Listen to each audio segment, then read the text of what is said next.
Le 17 octobre 2020 s'est achevée à Paris la 3e marche nationale pour la régularisation des sans-papiers. Répondant à l'appel de 280 organisations, plusieurs milliers de manifestants se sont rassemblés pour porter leur soutien aux sans-papiers et migrants. Parmi les associations présentes, la CIMAD, Comité intermouvement auprès des évacués, célèbre en 2020 ses 80 ans d'histoire. L'occasion de revenir sur le parcours hors norme de cette association œcuménique, engagée dans la défense des personnes réfugiées et migrantes.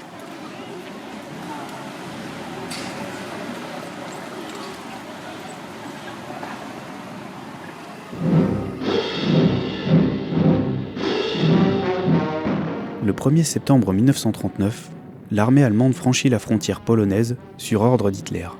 Cette invasion sans déclaration de guerre marque le début de la Seconde Guerre mondiale. La France mobilise ses armées et lance un ordre d'évacuation de l'Alsace et de la Lorraine. Placées de force à bord de trains, les populations protestantes d'Alsace sont transférées dans les départements de Haute-Vienne et de Dordogne. Pour venir en aide aux évacués et tenter d'établir un dialogue entre deux cultures régionales opposées, le CIM, Rassemblement de jeunes protestants, membre des unions chrétiennes de jeunes gens, dites YMCA, et de jeunes filles de la Fédération protestante des associations chrétiennes d'étudiants, se mobilise. Les inspirations théologiques du comité intermouvement sont celles de l'Église confessante. Créée en Allemagne dans l'entre-deux-guerres par les pasteurs Martin Niemöller et Karl Barth, elles affirment une ferme opposition à l'idéologie nazie et à l'antisémitisme. En novembre 1939, le CIM devient CIMAD et réunit principalement des jeunes femmes placées sous la direction d'une poignée d'aînés, dont la théologienne Suzanne de Dietrich. Now we see the French walking down the avenue, led by General Hunsinger. Juin 1940, le maréchal Pétain signe l'armistice avec l'Allemagne nazie et forme le régime de Vichy. Les réfugiés politiques originaires de Pologne, d'Allemagne, d'Espagne sont désormais traités comme des indésirables étrangers.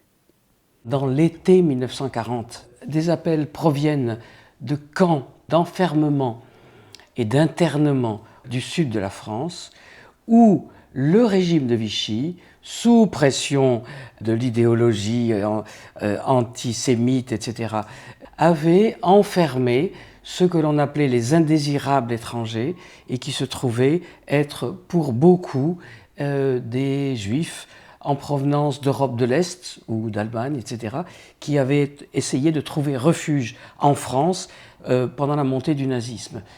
Dans le camp de Gurs se trouvaient plus de 6000 personnes dans des situations catastrophiques et le pasteur du coin fait appel à la CIMAD en disant « il faudrait venir voir, il y a des choses à faire ».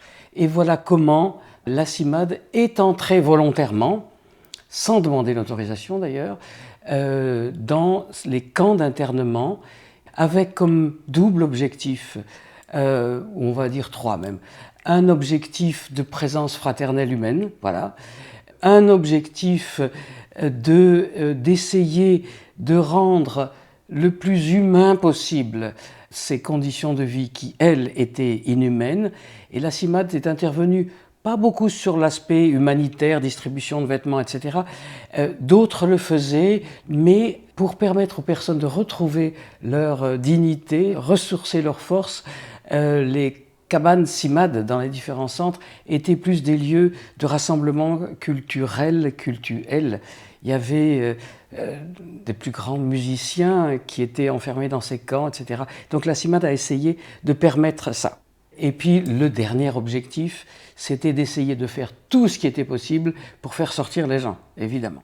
Et j'en rajouterai un autre qui n'était peut-être pas un objectif au départ, mais qui s'est développé et qui fait partie de l'identité de la CIMAD, qui est non seulement d'être présent sur le terrain, d'être aux côtés de ceux qu'on veut rendre invisibles, mais aussi de dénoncer le plus possible à l'extérieur des conditions qui sont inacceptables. En 1940, le pasteur Marc Bugner fait appel à Madeleine Barrault, archiviste de formation et militante au sein d'associations de jeunesse protestantes, à constituer des équipes d'intervention dans les camps d'internement. Madeleine Barrault était une femme d'un extraordinaire dynamisme et d'intelligence de la situation. Elle a su trouver les moyens pour dynamiser des équipes, trouver d'abord des gens, les amener dans des camps, les soutenir, parcourir la France dans des conditions difficiles. Elle avait des faux papiers. À une époque, la CIMAD fabriquait des faux papiers aussi, pour être auprès des équipes sur place et essayer de trouver des solutions, de trouver des réseaux, de trouver des gens. Et c'est à la fois cette capacité d'analyse de la réalité et visionnaire et créative sur qu'est-ce qu'il faut faire, en mettant des temps très pragmatiques, qui caractérisait Madeleine Barrot et qui a permis de faire de cet ensemble, ces petites équipes de jeunes protestants pendant la guerre, de faire ce qu'est devenu la CIMAD, c'est-à-dire une association qui a acquis une notoriété internationale dans le monde œcuménique et qui a fait que voilà, la CIMAD est toujours vivante, très vivante, 80 ans après. Novembre 1942. L'armée allemande occupe l'ensemble du territoire français. La même année, la CIMAD ouvre des foyers d'accueil dans le sud et le sud-est de la France. Au Chambon-sur-Lignon, village protestant de Haute-Loire, les habitants se mobilisent pour cacher des populations juives dans le village et ses environs. Les pasteurs André Trocmé et Édouard Theiss organisent l'accueil des réfugiés avec l'aide d'églises protestantes américaines, anglaises et françaises, et de mouvements œcuméniques juifs et chrétiens. L'historien Patrick Cabanel évoque dans son ouvrage La Maison sur la montagne le sauvetage de plus de 150 personnes juives par la CIMAD au sein du Coteau Fleuri, une maison de villégiature qui sert aussi de relais clandestin pour l'exfiltration des réfugiés de la France vers la Suisse. À la fin de la guerre, la CIMAD ouvre de nouveaux foyers en France pour les réfugiés d'Europe de l'Est et participe à la réconciliation franco-allemande. Elle ouvre ainsi des foyers à Mayence, puis à Berlin.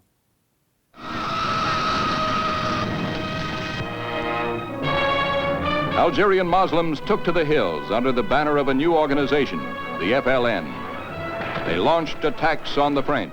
Les années 1950 et le début de la guerre d'Algérie marquent un nouveau tournant dans l'histoire de la CIMAD.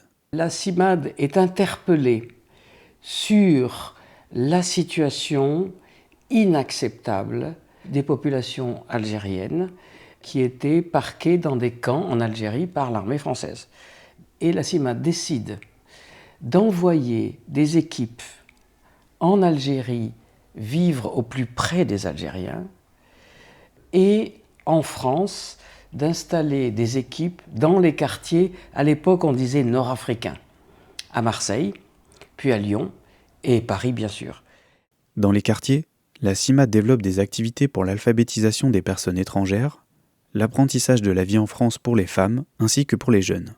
Elle apporte également son soutien aux harkis et installe des équipes CIMAD dans les camps du Larzac et du Gard jusqu'au début des années 70. La fin des années 60 marque le début de la décolonisation et la CIMAD intervient auprès des rapatriés d'Indochine placés dans des camps en France.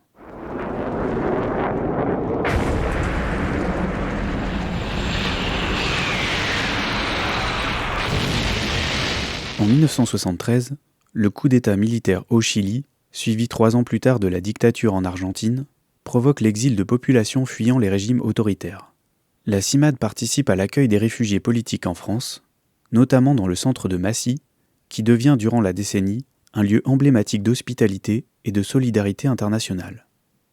Les années 70 sont aussi marquées par de profonds changements de politique migratoire en France. La CIMAD se mobilise auprès des travailleurs immigrés. On voit une multiplication de lois de plus en plus répressives à l'encontre des personnes étrangères. Et la CIMAD se situe, alors là, très clairement, dans le camp de ceux qui défendent l'accès aux droits et à l'égalité des droits et à la dignité des personnes étrangères, et très critique par rapport à beaucoup de politiques gouvernementales.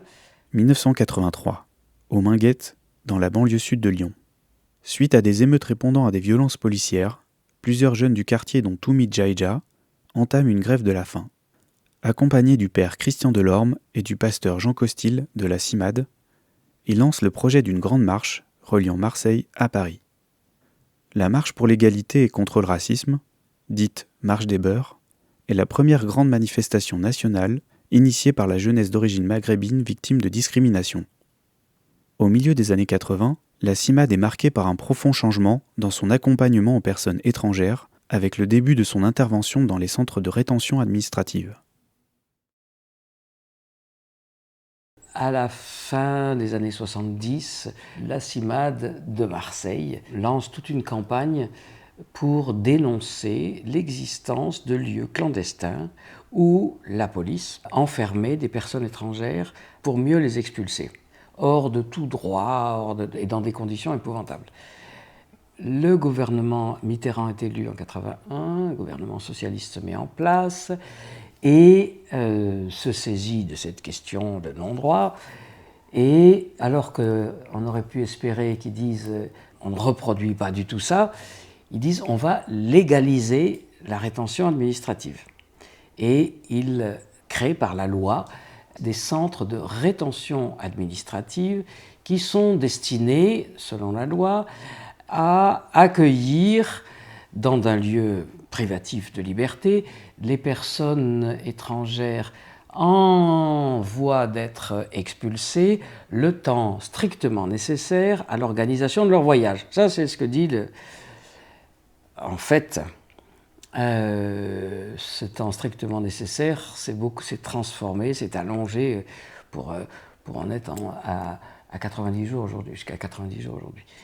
Le 30 novembre 1984, le ministère des Affaires sociales établit une convention avec la CIMAD précisant sa mission d'intervention dans les centres de rétention administrative. Elle consiste à visiter les étrangers pour leur donner toute information et toute aide utile, à assurer les liens avec l'extérieur, et à alerter les services publics sur les conditions dans lesquelles sont retenus les étrangers et formuler des propositions tendant à leur amélioration. L'intervention de la CIMAD en rétention n'allait pas forcément de soi, puisqu'il y a vraiment toujours une tension en fait, entre ce sentiment finalement de collaborer à une politique d'exclusion et de criminalisation, en étant un peu la caution morale du gouvernement en intervenant dans ces centres.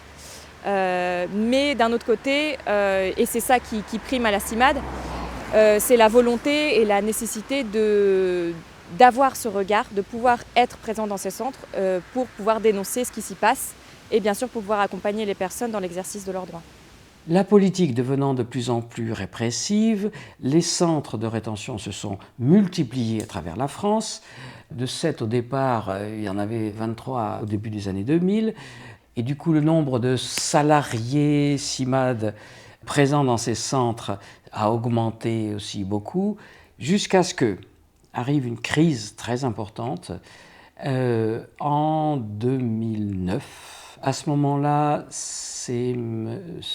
Hortefeux, qui est ministre de l'Intérieur, ou ministre de l'Immigration, je ne sais plus, et qui est excédé par les publications très critiques que la CIMAD produit annuellement et qui sont un état des lieux de ce qui se passe dans les centres de rétention. La CIMAD faisait mal son travail ? Non, mais comme elle le faisait avec beaucoup de détermination, il y avait des élèves, parfois j'étais d'accord, d'autres fois je l'étais moins, mais je pense que c'est une bonne chose qu'il y ait la possibilité pour une association d'être dans un centre de rétention, et je pense que c'est un progrès s'ils y sont à plusieurs. Le décret du 22 août 2008 modifie les conditions d'accompagnement de la CIMAD dans les centres de rétention et ouvre les candidatures au marché public. Fin 2009, la mission d'aide à l'exercice des droits est attribuée à 5 associations, qui chaque année publient un rapport très critique sur les centres de rétention administrative. Se pose alors cette question. 36 ans après la création de ces établissements, quelles sont les conditions d'enfermement des personnes étrangères aujourd'hui ? C'est un lieu qui ne dépend pas de l'administration pénitentiaire, mais les conditions d'enfermement dans les centres de rétention se rapprochent beaucoup du milieu carcéral. C'est donc des centres qui sont fermés, entourés de barbelés, qui sont sous vigilance policière toute la journée. Les personnes sont enfermées dans des cellules qu'ils partagent à deux avec des sanitaires communs. La vie est rythmée par la police aux frontières qui détermine les heures de promenade, les heures de visite, les heures pour accéder au réfectoire. La durée d'enfermement en centre de rétention est au minimum de 48 heures et peut atteindre 90 jours si la personne retenue n'a pas pu contester l'enfermement devant le juge des libertés. Si la CIMAD propose un accompagnement administratif et juridique aux personnes étrangères, elle remet fortement en question l'existence même de ces établissements et demande leur fermeture. À chaque nouvelle loi on constate qu'il y a une plus forte criminalisation qui s'installe auprès des personnes étrangères. Un centre de rétention, ça ressemble en tout point à une prison, alors que ce sont des personnes qui n'ont rien fait. C'est vraiment une question de ne pas avoir les bons papiers au bon moment. Donc c'est ça qui est très frustrant, même pour les personnes qu'on rencontre dans le centre. Souvent, une des premières questions, c'est « mais pourquoi on m'a enfermé ? J'ai rien fait ». Et c'est ça qui est assez frustrant, c'est de devoir leur dire « mais effectivement, vous n'avez rien fait, c'est juste une question administrative ». Et donc c'est pour ça que la CIMAD demande la fermeture de ces centres, parce que quel que soit le droit qui les entoure, on ne pourra jamais arriver au respect des droits des personnes. Et surtout, cette criminalisation n'a pas lieu d'être.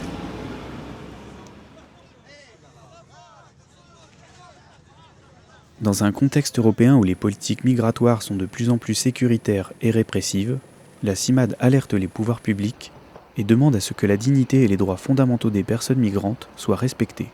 On voit des pays riches et un continent comme le continent européen qui développent toute une idée de fermeture des frontières.